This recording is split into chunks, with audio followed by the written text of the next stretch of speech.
Okay, itong Magnolia Chicken Templados ngayon ay mukhang masasama kung papayag si Coach Chito Victolero sa isang malaking 3-team trade kung saan kabilang itong Converge Fiber Xers at Phoenix Fuel Masters. So ang mangyayari dito, mukhang itong Converge Fiber Xers makukuha itong si Aris Dionisio. Samantala naman, ang Phoenix Fuel Masters makukuha itong si Jeyo Ambohot at itong si Aljun Melesio. At ang Magnolia Chicken Templados naman makukuha itong si Jason Perkins. Ulitin natin, sa Magnolia mapupunta si Perkins. Dito sa Converge mapupunta si Aris Dionisio. At dito naman sa Phoenix Fuel Masters si Jeyo Ambohot at si Aljun Melesio. Alam natin na ito si Aris Dionisio, napakahusay naman lalaro niyan. Pero hindi naman talaga makukuha ng Magnolia itong si Jason Perkins kung hindi sila mamimigay ng dekalidad na player din. Ito namang si Ambohot at itong si Melesio, napakataas ng potential yan, mga batang players. Ito si Melesio, isang mga potential na top point guard, at itong si Ambohot 6'7 yan na may 3-point shot. So syempre gusto yan ng Phoenix. So dito natin makikita ngayon kung ano ang pwedeng maging adjustment dito ng mga koponan at kung papayag itong si Coach Chito Victolero.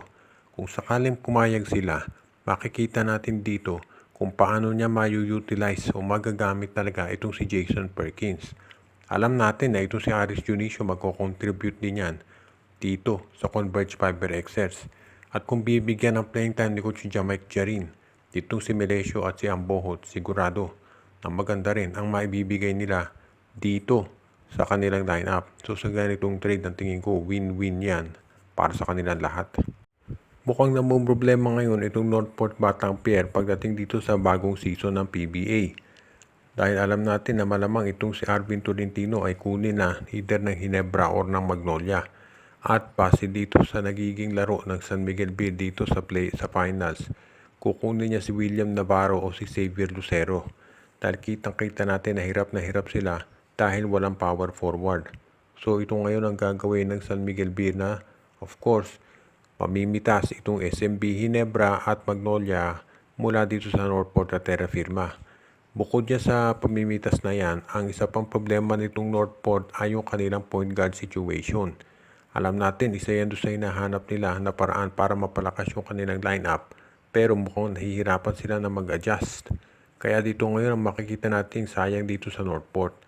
Marami nagsasabi na dapat pabayaan na itong lineup ng Northport na ng galawin. Dahil kung titignan natin, ang ganda ng core nila. May Navarro, may Lucero, si Joshua Monson, Alin Bolanadi, Arvin Tolentino. Andiyan pa itong sila Franyu, si Cade Flores. Pero alam naman natin na ang mga yan ay pamimigay din. So iyan ang problema dito sa Northport Batang Pier. Ngayon tignan natin kung anong adjustment na pwede nilang gawin. At ang importante dito, itong darating na draft, meron silang pick dyan, number 5. So ang tanong, sino kukunin? Malamang big man ulit. Dahil yan talaga ang hinahanap ng mga PBA teams ngayon. Kung sakasakali makikita natin dito na isa yan doon sa mga pwedeng gawin itong si Coach Bonitan. Pero sa bandang huli, kung real talk tayo, ang magdedesisyon dito sa fate ng Northport ay kung sino mga players nila ang matitira pa. Dahil alam natin na kapag tatalo ang San Miguel dito sa Meralco, katakot-takot na revampang mangyayari dyan. Dahil hindi papayag ang SMC na matalo sila ng MVP group sa finals. So, abangan natin.